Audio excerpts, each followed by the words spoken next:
अस्सलामुअलैकुम वरहमतुल्लाहि वबरकातुहू। मैं हूँ लुब्ना फ़ातिमा। हिंदी के माध्यम से अंग्रेज़ी सीखने की इस सीरीज़ में आप सभी का दिल से स्वागत है। चलिए सबसे पहले पिछले वीडियो का होमवर्क समझ लेते हैं। पिछली क्लास में मैंने आपको 2 वाक्य दिए थे और कहा था कि उनमें सब्जेक्ट पहचानिए। अब देखते हैं सही उत्तर क्या है। पहला वाक्य, वी आर फ्रेंड्स। इस वाक्य में वी क्या है? वी सब्जेक्ट है। अब बताइए, जब वी सिंगल होता है तब क्या होता है? Personal pronoun. इस पूरे वाक्य में किसके बारे में बात हो रही है? हम के बारे में, यानी वी के बारे में। तो यहाँ पर इस वाक्य में वी सब्जेक्ट का काम कर रहा है।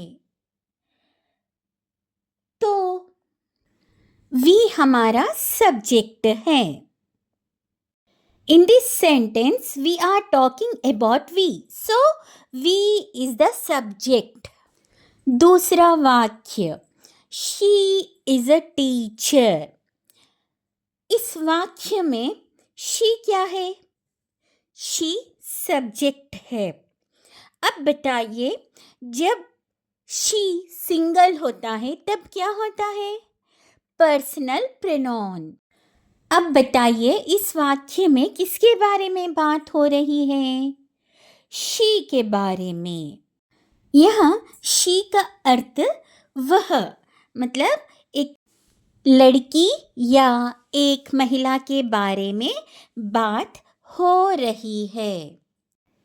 शी इज अ टीचर, वह एक शिक्षिका है। इस पूरे वाक्य में शी सब्जेक्ट का काम कर रही है।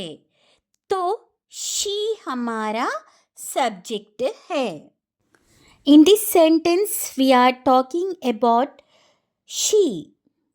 So she is the subject. आज हम अंग्रेजी के सबसे महत्वपूर्ण हेल्पिंग वर्ब सीखेंगे। अगर आपको am, is, are, was, were और will आ गए तो आप हजारों अंग्रेजी वाक्य बनाना शुरू कर देंगे। इसलिए इस क्लास को अंत तक जरूर देखिए। हेल्पिंग वर्ब क्या होती है? हेल्पिंग वर्ब का मतलब है मदद करने वाली क्रिया।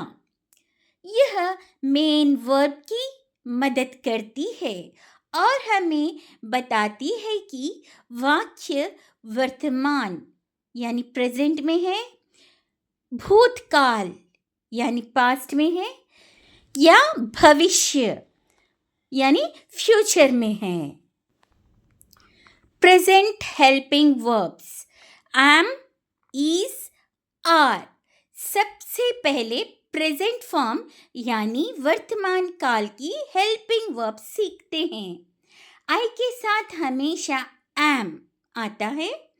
ही, शी, इट के साथ हमेशा is आता है। वी, यू, दे के साथ हमेशा are आता है। Example, I am a student. मैं एक विद्यार्थी हूँ। He is a doctor. वह एक डॉक्टर है। They are friends.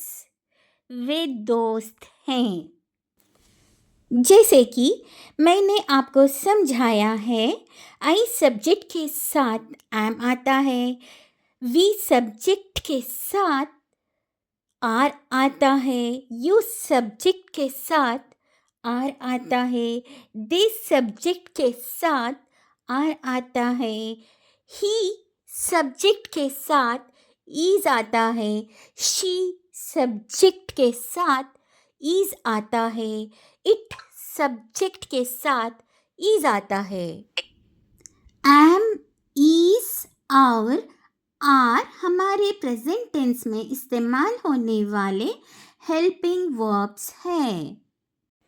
चलिए अब सोचकर आंसर दीजिए। अगर सब्जेक्ट आई है तो हेल्पिंग वर्ब क्या होगी? आई के साथ क्या आएगा? Am, A M. चलिए सेकंड क्वेश्चन। अगर सब्जेक्ट शी है तो हेल्पिंग वर्ब क्या होगी? इज, है ना? ही, शी, इट के साथ हेल्पिंग वर्ब इज होगी। अगर सब्जेक्ट दे है तो हेल्पिंग वर्ब क्या होगी?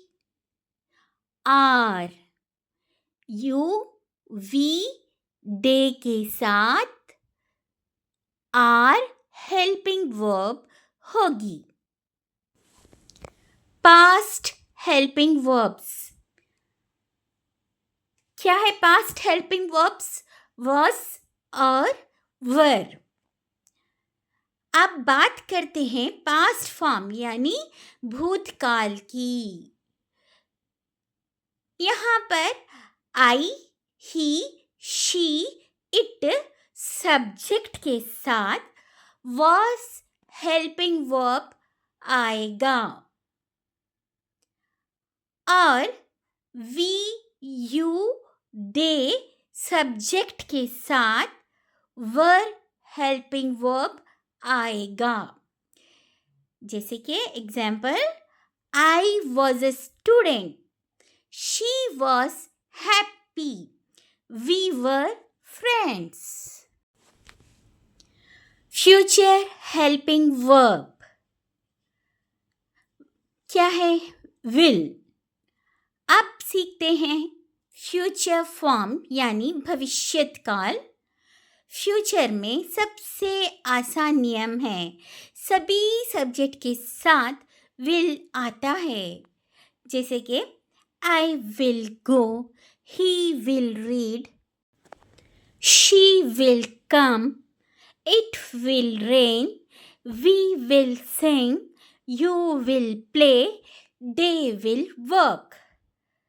तो यहाँ पर सभी सब्जेक्ट के साथ सब्जेक्ट्स हमारे क्या है? I, we, you, they, he, she, it, ये सारे हमारे सब्जेक्ट्स हैं।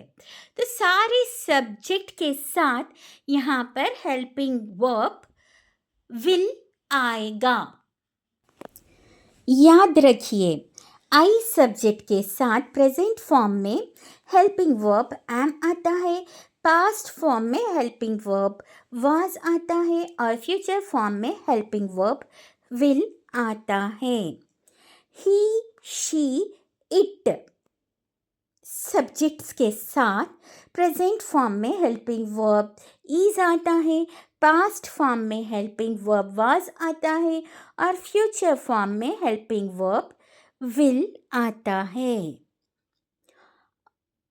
और यू, वी और दे सब्जेक्ट के साथ प्रेजेंट फॉर्म में हेल्पिंग वर्ब आर आता है, पास्ट फॉर्म में हेल्पिंग वर्ब वर आता है और फ्यूचर फॉर्म में हेल्पिंग वर्ब विल आता है। Present form am, is, are, past form was, were, future form will. अगर आपने यह 3 लाइनें याद कर ली तो आपकी अंग्रेजी की मजबूत नींव तैयार हो जाएगी। अगली क्लास में हम इन्हीं हेल्पिंग वर्ब से आसान इंग्लिश सेंटेंसेस बनाना सीखेंगे। आज की क्लास में हमने पर्सनल प्रोनाउन और helping verbs am, is, are, was, were, will सीखे हैं। अब आपको पता चल गया है कि किस सब्जेक्ट के साथ कौन सी हेल्पिंग वर्ब आती है। लेकिन अंग्रेजी सीखने का असली मज़ा अब शुरू होगा। अगली क्लास में हम सीखेंगे कि वर्ब का कौन सा रूप कहाँ लगता है। ही, शी और इट के साथ वर्ब में एस या ईएस कब लगता है, वर्ब में इंग कब जोड़ते हैं और वर्ब की फर्स्ट फॉर्म V1 का सही प्रयोग कैसे करते हैं। इन सभी नियमों को हम आसान उदाहरणों के साथ सीखेंगे। अगर आप शुरू से सही अंग्रेजी सीखना चाहते हैं तो इस सीरीज की अगली क्लास बिल्कुल मिस मत कीजिए। मिलते हैं अगले वीडियो में। अल्लाह हाफिज़।